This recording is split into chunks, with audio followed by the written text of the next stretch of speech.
역대상에 대한 개관의 이야기를 조금 해야 될 것 같습니다. 아는 것처럼 역대기는 다윗의 계보에 대한 이야기, 그리고 또 다윗의 통치에 대한 그 전반적인 역사를 다루고 있는 역대상과, 또 그의 아들인 솔로몬이 즉위하여서 통치하고 또 분열된 왕국 남유다의 역사를 기록하고 있는 역대하로 구분이 됩니다. 그러니까 역대상은 대부분 다윗의 이야기고, 또 역대하는 솔로몬의 이야기다라고 보면 될 것 같아요. 그런데 우리가 아는 것처럼 사무엘서나 또 열왕기서의 내용과 많이 흡사하게 기록이 되어져 있죠.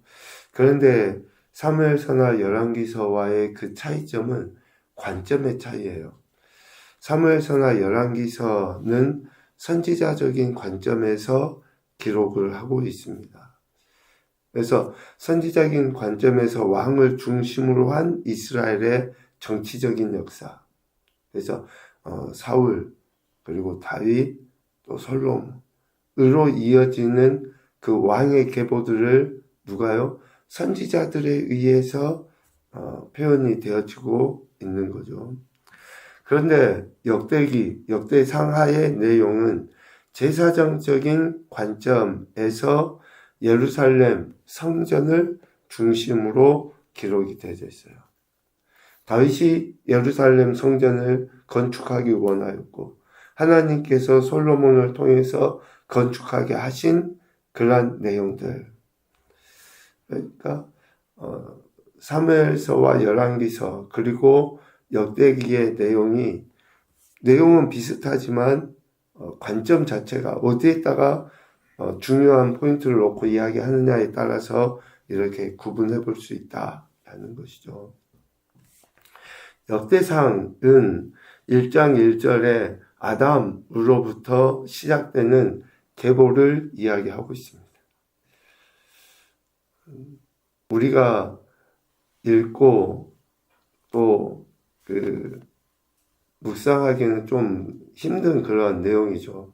그래서 우리 교학교 아이들이 성경 타자 칠 때는 제일 좋아하는 부분이 지금 역대상 서론 앞부분이에요. 왜? 한 절이 너무 짧거든요.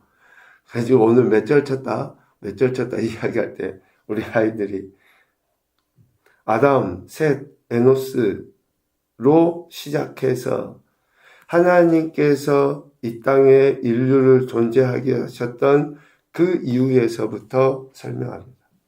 9장까지 쭉 이런 계보가 나열이 되어 있습니다. 그런데 이 아담부터 시작한 계보의 종착역을 어디로 봅니까? 오늘 우리가 읽은 다윗으로 보는 거예요. 아담부터 다윗까지의 그 족보, 그리고 그 중간중간에 다윗을 나타내기 위한 이스라엘의 12족보, 그리고 그 가운데 핵심적인 역할을 감당해야 될 제사장, 레위인의 족보, 그리고 다윗의 통치하에 있어야 될 이스라엘, 즉 예루살렘에 거하는 사람들의 목록들을 구체적으로 이야기를 하고 있어요. 그러니까 깔때기를 연상해 보면 알아요. 시작점이 어때요? 아담이지만 결국은 쭉 끝에는 다윗이고, 그 옆으로 모든 그 이름들이, 계보들이 다윗의 나라를 나타내기 위함이다 라고 할 수 있죠. 그러니까 단순히 그냥 이름을 나열한 것이 아니라 하나님의 섭리 가운데 선택된 민족, 그 이스라엘의 연속성을 나타내요. 수없이 많은 사건들이 있었잖아요. 종으로 팔려가고 종살이를 하게 되고, 또 광야 여정에서 수없이 많은 사람들이 죽고, 엄청난 많은 일들이 있음에도 불구하고 결국은 선택된 민족에 대한 하나님의 섭리, 그들을 보호하셔서 하나님이 택한 한 사람을 통해 그 나라가 온전히 보존되고 더 확장되기를 원하시는 그 뜻이 이 계보 안에 들어있다. 그래서 유다 지파와 다윗의 후손을 강조하여서 결국에는 다윗의 후손을 통한 메시아의 계보를 나타내기 위해 이런 조상들 아담부터 아브라함 계속 그의 자손들을 이렇게 기록을 하고 있는 것이죠. 역대상의 어쩌면 주제 그리고 신학적인 의미를 좀 살펴보면 앞서 이야기하는 것처럼 다윗의 왕조의 정통성을 이야기해요. 역대상은 다윗에 초점을 두고 역대하는 또 그 솔로몬의 통치 그리고 분열 왕국에 대한 이야기를 한다고 그랬죠. 다윗의 통치의 그 정통성, 하나님께서 다윗을 택하시고 다윗과 맺으신 그 언약에 대해 이야기를 하는 겁니다. 그리고 그 후손이 영원히 이스라엘 다스릴 메시아를 예표한다. 그래서 왜 다윗에 대한 그 다윗 왕조에 대한 이야기를 하느냐? 결국은 메시아이신 예수 그리스도에 대한 이야기를 하기 위해서 그렇다라는 것이죠. 그리고 또 하나는 성전 예배의 중요성에 대해서 이야기합니다. 역대상은 성전 예배와 레위인의 역할을 자세히 다루고 있거든요. 다윗이 성전 건축을 준비하고 또 레위 사람들을 각각의 직무를 맡기잖아요. 조직하는 그런 과정을 이야기해요. 이러한 것은 올바른 예배의 중요성을 강조하기 위한 것입니다. 문화 편의, 편리주의에 빠져 있죠, 우리가.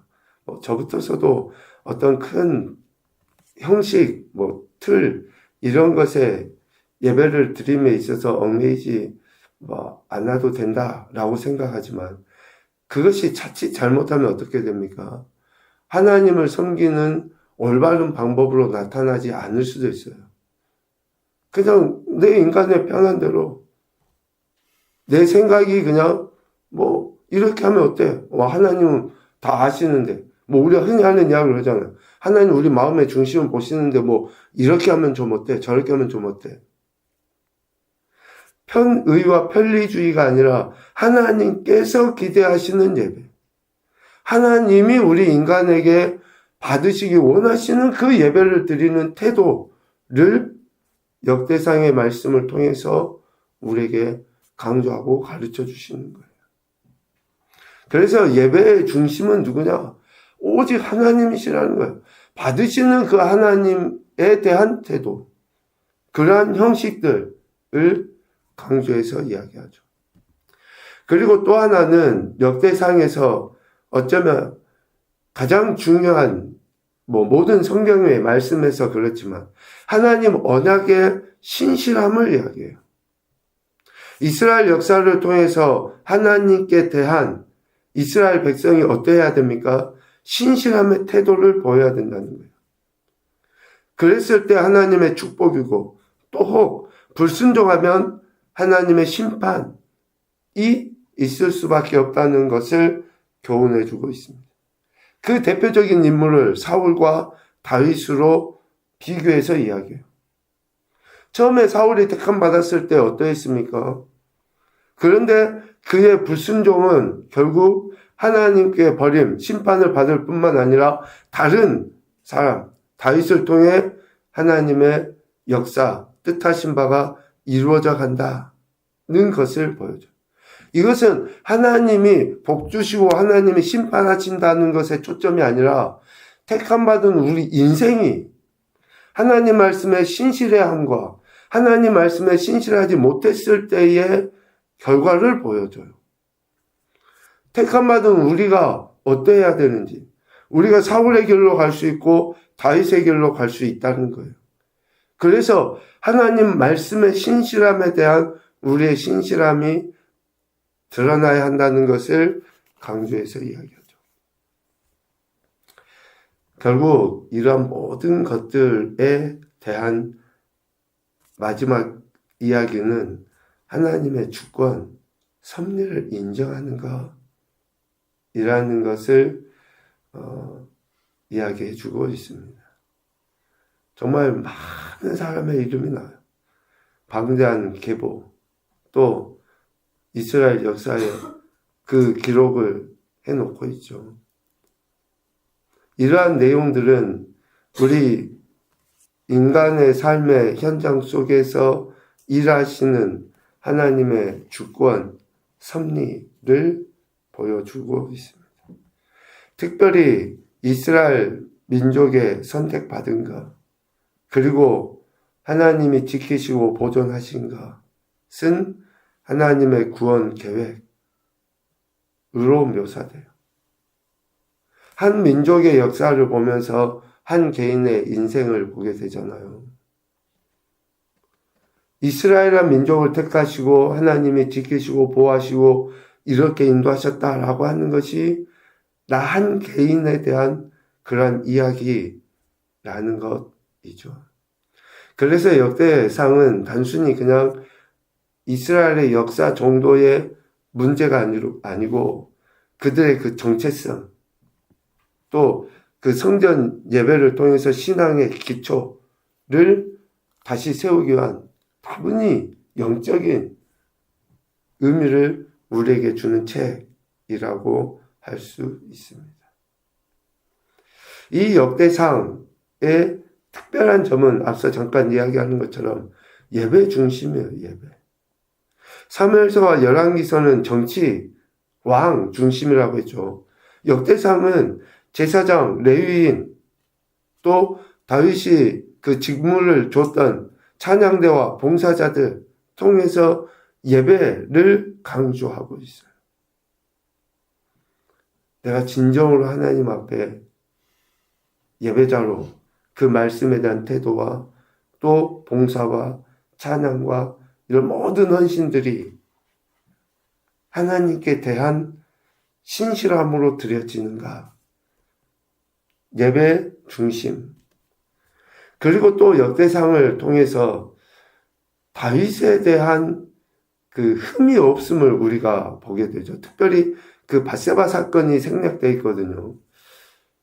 다윗에 대한 이야기를 쭉 하려고 하다 보면 그런 실수나 부족함도 기록할 수 있어요. 근데 의도성을 가지고 밧세바 사건은 기록을 하지 않았다라고 대부분 보는데, 왜냐하면 다윗이 성전 건축을 하고 그 성전 건축을 준비하고 또 예배를 회복시키고자 하는 그 하나님의 사람이라고 하는 그 특별함을